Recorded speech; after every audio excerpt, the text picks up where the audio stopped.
الجلسات دي مش هتكون بنظام الكورسات قوي. انا كتبت الكلام ده، ممكن اشير معاكم الصفحة دي تبقى متاحة مع الناس كلها، يبقى فيها الملاحظات يعني وكل حاجة.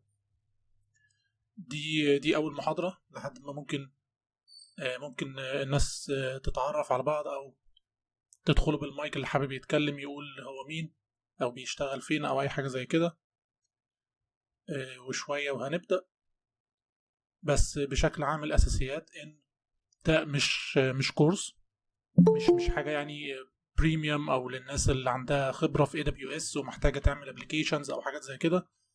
مش مش هنعمل الكلام ده في المحاضرات دي. بشكل عام المحاضرات دي ليه النيو كامرز المناره، اللي اول مره ليهم على مناره او اول مره ليهم يتعلموا اي دبليو اس، ما شافش فيديوز او كورسز او ما عملش اي حاجه على اي دبليو اس قبل كده. ف الميتينجز دي او الجلسات دي هتكون للناس دي تحديدا يعني. وعلشان ما نمشيش على اي محتوى خاص، يعني في محتويات في محتوى اجنبي يعني، بس ممكن يبقى مطول وزياده عن اللزوم. فبما اننا نخلي الحاجه ابسط حاجه ممكنه، هنمشي على المحتوى الخاص بمناره، اللي هو نفس الاسم ده اعتقد، AWS 1 Intro to Cloud Computing يعني. خليني اشوف. لو في مشكله في الصوت او في الشاشه يا شباب، يا ريت حد يفتح المايك يعرفني او يبعت رساله. اوكي.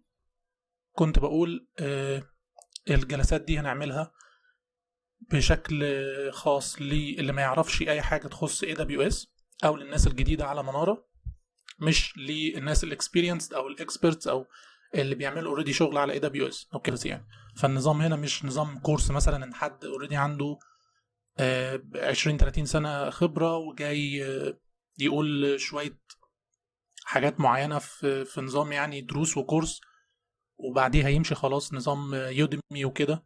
ده مش هيكون الوضع هنا يعني. الوضع هنا هيكون اقرب ليه جروب ستادي يعني، زي سيشنز، نفس اسم الجروب على الواتس اعتقد يعني. اوكي. هنبدا في المحتوى بتاع